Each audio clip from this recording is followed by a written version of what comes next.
Selamat siang Pak Alim. Siang. Saya Hafi. Saya Ken.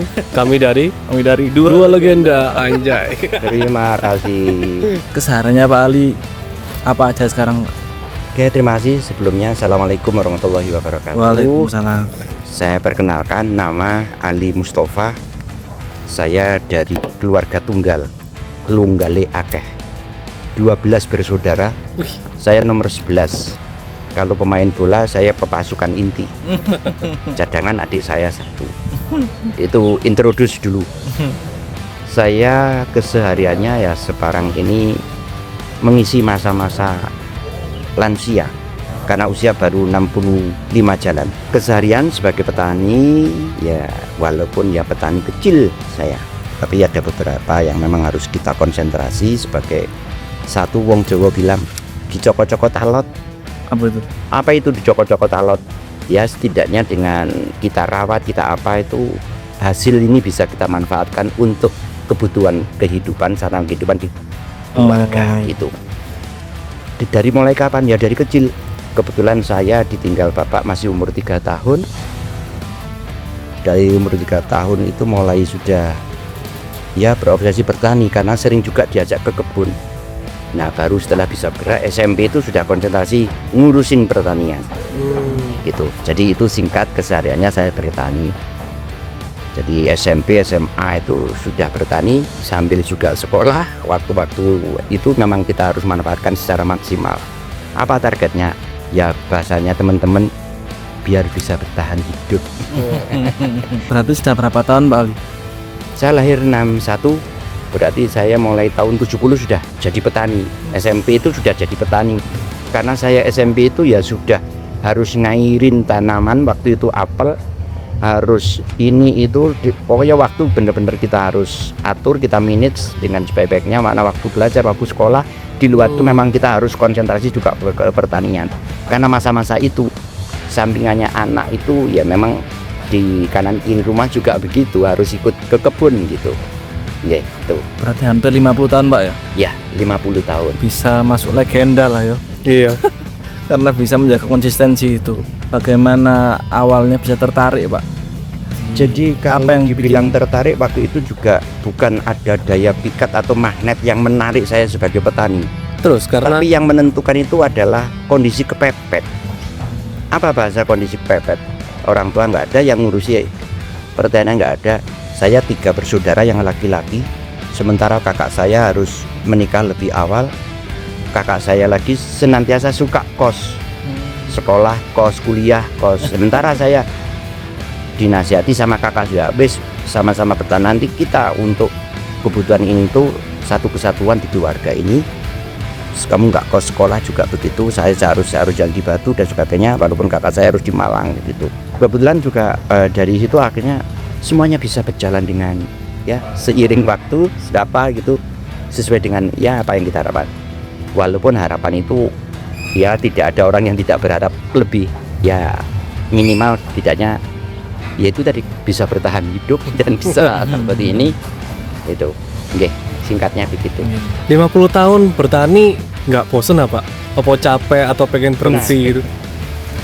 Saya menyebutnya jangan sesekali ada sebuah perasaan yang namanya pekerjaan itu adalah bagian dari sesuatu yang harus kita hindari, tapi harus kita bangun dengan rasa cinta. Awalnya saya tadi sebut saya kepepet, ternyata asik jadi petani. Kenapa asik? Saya jadi petani, saya pernah juga jadi buruh 33 tahun. Saya pernah di politik gitu. Juga tetap saya walaupun di buruh, walaupun di apa, sampingan saya adalah sebagai petani itu. Nah, bahkan lingkungan di sini itu teman-teman yang sudah purna seusia dengan saya itu dengan bertani kok sepertinya semakin fresh itu loh. Iya. Karena kesibukan ada, gerak, itu beda dengan tidak ada kegiatan kan begitu. Tapi selama 50 tahun apa sudah di jambu Pak? Apa Oh, tidak. ganti-ganti varietas? Jadi awal dulu meneruskan melanjutkan apa yang sudah dilakukan oleh kakak saya, bahkan bapak saya. Karena dulu batu itu adalah ikonik, identik dengan apelnya. Jadi meneruskan apel sampai tahun 90-an. Makanya anak saya itu ketika lahir itu kan masa-masa krismon itu apel masih bagus. Setelahnya itu apel sudah mulai agak susah gitu. Setelah susah, apel baru bergeser ke jeruk saya itu. Tapi kok jeruk juga susah lagi. Akhirnya tak pangkasin. Kebetulan ini kita dapat bibit jambu kristal. Jadi ini termasuk varietas yang pengganti untuk di pertanian di kami. Karena apa ya, jujur orang Batu tidak ada yang punya lahan sampai puluhan hektar atau apa. Jadi kecilnya sehingga bisa kita maksimalkan. Jadi di Batu itu tidak ada lahan sejengkal pun yang disia-siakan. Itu hampir semua saya coba cermati begitu. Oke. Berarti jambu ini sudah keempat berarti Pak ya, setelah apel, jeruk. Oke, sebelumnya ya polowijo, ya gawang babang, kemudian ke apel pindah ke jeruk. Tantangannya apa Pak selama pindah-pindah itu selama hampir 50 tahun tuh, tantangan terbesar? Tantangannya kalau kita diam, kalau kita pasrah dengan keadaan kan kita nggak akan berpenghasilan. Ya, sehingga apa yang peluang itu bisa kita maksimalkan, kita manfaatkan, itu yang kita coba carikan alternatif. Termasuk jambu itu tadi. Iya. Melihat peluang Nah, itu di jambu. jujur kami ini adalah pertama. Bibit di belakang rumah yang sampai sekarang itu ya boleh dibilang pohon jambu yang sangat-sangat melegenda. Karena saya punya bukan kesepakatan tertulis, tapi kalau bisa pohon itu memang tidak dimusnahkan karena itu yang bersejarah. Kita sisakan 3 pohon yang dulu awalnya ada 30 pohon. Kita sisakan 3 pohon ini memang sudah sangat-sangat lama, dari tahun 2009. Ya, itu yang akhirnya kita kembangkan, kita jadikan bibit untuk dibiakkan ke cangkok dan sebagainya. Yang akhirnya sekarang untuk khusus di Batu itu hampir semuanya bibit dari kami, karena kami untuk di Batu ini yang pertama. Awalnya kita dapat dari petani Taiwan yang ada di Mojokerto. Iya. Susah nggak sih Pak nanam-nanam kayak gini? Nanam jambu atau Tidak ada sesuatu yang tidak ada tantangan. Ada susah, ada gampang, ada senang, ada susah, itu pasti. Tapi kalau kita hadapi dengan nyaman, ketika misalnya musim ini kok susah sekali bunga tapi ternyata nggak jadi, ya kalau sudah kita berusaha maksimal ternyata masih begitu, ya tawakal gunungnya udah. Pokoknya dijalani aja. berarti semua masalah-masalah ini Bapak jalani sendiri atau ada timnya Pak? Atau dibantu anak gitu? Kebetulan kalau di saya konsentrasi sampai per hari ini yang ngurusin saya. Tapi ada juga yang tenaga kerja gitu, yang sifatnya musiman, nggak rutin gitu. Karena lahannya sih nggak luas kok saya ini. Kalau jambu ini panennya berapa lama Pak? Jambu itu termasuk tanaman yang punya kasih sayang tinggi. Gimana? Maksudnya apa? Kok kasih sayang tinggi? Karena bisa dibuat dengan sewaktu-waktu bisa panen. Oh gitu. Dengan cara apa? Ya perlakuan dari petani itu sendiri terhadap tanaman. Beda kalau apel itu cara untuk menumbuhkan tunas baru, pembungaan dan sebagainya kan harus digugur daun. Bahasa sini rempes ya. Nah itu sehingga tumbuhnya daun apanya semuanya hampir serempak, waktu panennya juga dalam satu waktu. Nah jambu bisa kita perlakukan dengan cara pemangkasan atau bruningnya. Ya pemangkasan itu tumbuh tunas baru, biasanya daun ketiga itu tumbuh bunga. Nah seperti ini daun ketiga dari pokok 1, 2, 3 mesti tumbuh bunga. Itu kenapa kok begitu ya, saya nggak tahu, itu sang pencipta membuat seperti itu. Nah, jadi masing-masing ranting cabang bisa diberlakukan secara bergantian bisa. Tetapi ada min plusnya. Ya minusnya kalau dibuat begitu perawatan kita akan susah, kosnya akan tinggi. Kenapa? Untuk pestisida, fungisida atau penyemprotan itu kan harus maksimal. Tapi kalau dengan begitu kan jadwalnya bisa nyaman gitu. Ini kan ada yang kemana ini seperti ini kan istilahnya yang besar itu apitan. Iya itu ada nuwun. Kalau ini Pak, cuaca atau hama-hama gitu berpengaruh nggak Pak? Cuaca menurut hemat kami jambu lebih familiar dibanding apel. Jadi cuaca panas, cuaca apa, asal kita bisa memberikan perlakuan penyeimbang. Artinya ketika musim kemarau kayak begitu, pengairan bagaimana jangan sampai terlambat gitu. Ini satu. Kemudian untuk perlakuan dari tanaman itu sendiri, ya kita harus benar-benar mengenal tanaman. Apa ya tanaman? Tanaman itu bahasa kakak saya almarhum itu yang menggagas tanaman ini. Tanaman itu harus diajak bicara. Itu saya benar-benar praktekkan. Artinya apa? Ya setiap saat memang harus dijenguk dia apa sih kebutuhannya, apa sih apa. Kita coba bahasanya jenengan dianalisa atau apa gitu ya. Saya nggak ngerti petani pokoknya dia mati gitu aja. Oh ini berarti butuh segera disemprot tanpa harus menunggu jadwal karena cuaca kok ekstrim dan seterusnya. Ya. Kalau hamanya apa biasanya Pak? Hama yang ada ini kutu kebul yang putih-putih itu. Kemudian juga ada itu apa? Bahasa petani cabuk. Bahasa ilmiahnya enggak tahulah saya. Biasanya ulat Pak ya? Ulat, lalat buah. Nah, lalat buah itu pasti menyerang buah. Karenanya dengan begitu kita coba antisipasi dengan cara pembungkusan ketika masih sebesar kelereng itu. Di atasnya dikit harus segera kita bungkus. Apa manfaatnya? Satu, lalat buah nggak masuk. Dua, meminimalisir pestisida. Harapannya supaya tetap jadi konsumsi makanan sehat. Wah keren. Kalau sekarang Pak, hasil panen sekarang ini biasanya dilempar kemana Pak? Dijual kemana atau pemasok atau penerima ya dari hasil produksi yang utama di ini Bumi Aji Sejahtera. Apa itu Pak? Bumi Aji Sejahtera itu adalah CV keluarga yang bisa mengirim produksian jambu kristal dan sayur organik ini.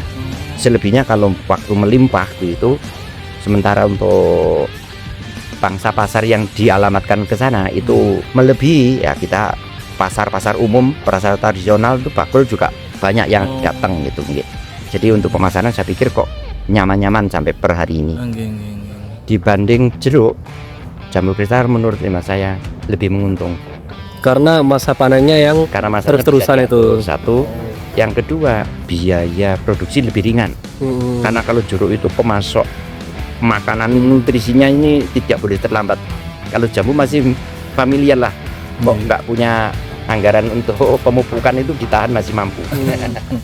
Berarti karena masa panen yang terus-terusan ada itu harganya malah nggak fluktuatif Pak ya? Atau malah kalau yang produksi dari kami memang saya membuat patok harga stabil. Kenapa? Jangan sampai nanti petani itu dikalahkan dengan pasar. Karena pasar kadang-kadang nggak mengenal bagaimana kos untuk biaya produksi itu sendiri. Sehingga kebetulan kami tetap bisa menentukan, bisa kontrol untuk harga. Sehingga siapapun dari apapun yang ambil dari kami, ya harga itu nggak pernah naik turun, konsisten dengan harga yang tetap. Di samping itu memang kita juga buka wisata petik juga wisata edukasi pertanian, sehingga ketika ada tamu itu biasa tiket masuk ada, biaya untuk ini itu untuk edukasinya ada. Nah soal yang dicicipin free, tapi kalau yang di bawah ya kita timbang sesuai dengan harga jual gitu. Berarti nggak cuma nanam aja sah, bisa jadi tempat wisata juga Pak ya? Memang kita sudah bisa petik jambu kristal. Ini kemarin kita ada beberapa rombongan juga. Kenapa kok namanya jambu kristal Pak? Ada kristalnya. Kenapa kok jambu kristal? Lah ini kristal karena warnanya putih. Terus dibilang kristal karena keras, tidak lembek. Crispy.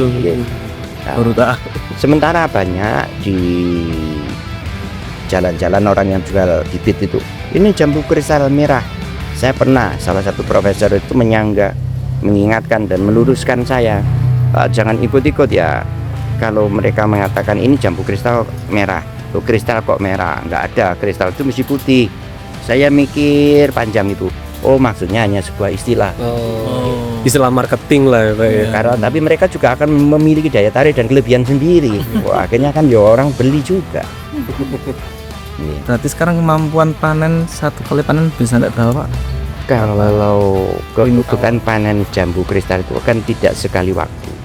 Kita petik walaupun masa musimnya sama, tapi bisa jadi 10 sampai 15 kali masa petiknya Selama setelah setahun. 2-3 hari 4 hari. Jadi selama 1 sampai 2 bulan itu masa panen terus.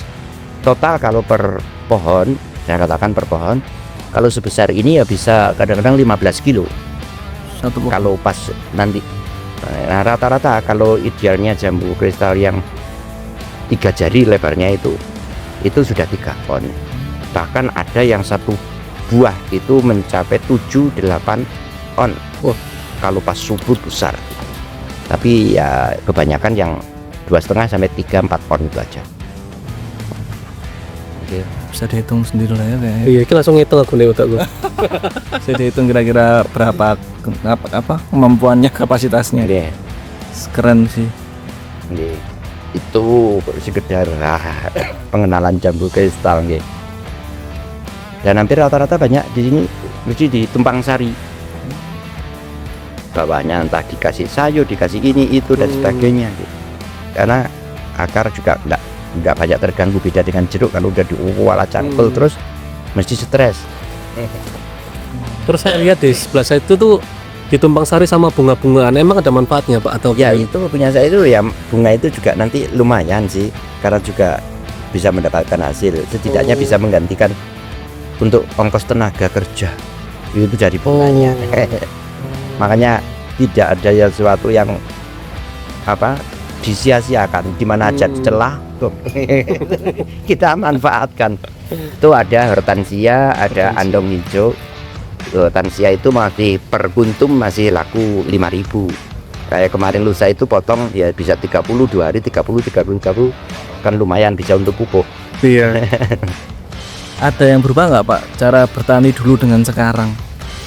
Bukan hanya berubah, tapi sering kali banyak revolusi pertanian. Kalau dulu pernah gini ada revolusi hijau, bahkan sekarang ada revolusi ungu kan begitu ya. apa itu? Nah revolusi ungu itu harapannya kan sekarang kalau Indonesia go organik, ternyata kan masih juga petani tidak bisa juga begitu saja bisa menerima, walaupun itu lebih menjanjikan dan lebih ya. Kebetulan kakak saya, sekedar tambahan ini ya, kakak saya dulu itu tahun 90-an itu sudah belum ada istilah organik. Dia sudah diskusi dengan saya, ayolah nyajak nandur koyo mbah bayi awake dhewe.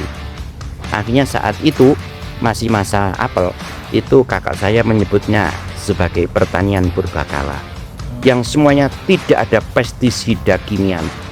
Alhamdulillah setelah dicoba benar, semuanya pakai organik, tapi tidak mengenal istilah organik, pakai empon-empon, pakai ini itu. Ternyata ada salah satu pasien dari kementerian yang ada di Jakarta sana harus berobat ke Singapura, itu diberikan advis udah cari apel organik. Ternyata itu di jus dalam masa waktu 10 hari sembuh, nggak jadi pensiun dini, kerja dan sehat. Ternyata memang apel sendiri itu ya tanaman obat sebenarnya, cuma karena harus terkontaminasi dengan racun-racun itu, maka ya bagaimanalah seperti itu pestisida. Makanya jambu kita bungkus ini kan mengurangi pestisida. Tapi dengan tanpa pestisida, tanpa pupuk kimia pun itu masa panennya apa nggak tambah lama Pak atau gimana? Kalau masa panennya tambah lama, tapi masa produksi buahnya juga lebih bertahan. Punya kami dulu untuk apel di masa-masa akhir apel itu zero residu kemis, 0% karena itu udah di lab itu. Nah, sekarang ini kalau jambu kristal ini insya Allah juga masih toleransi untuk residu kemisnya sangat-sangat ringan. Ada cerita unik gak Pak terakhir nih Pak? Cerita unik tentang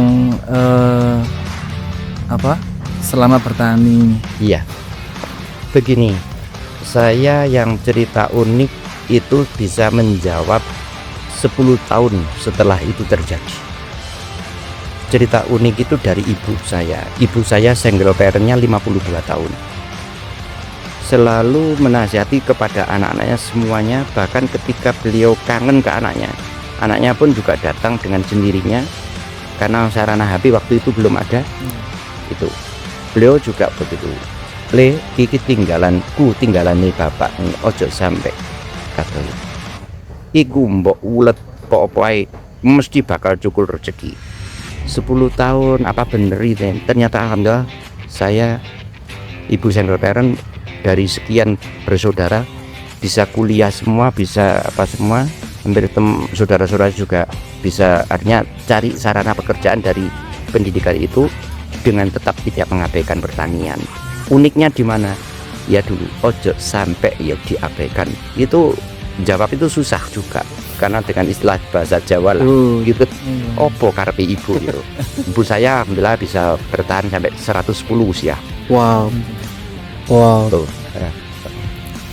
Tadi sudah tanya banyak banget sama Pak Ali ya.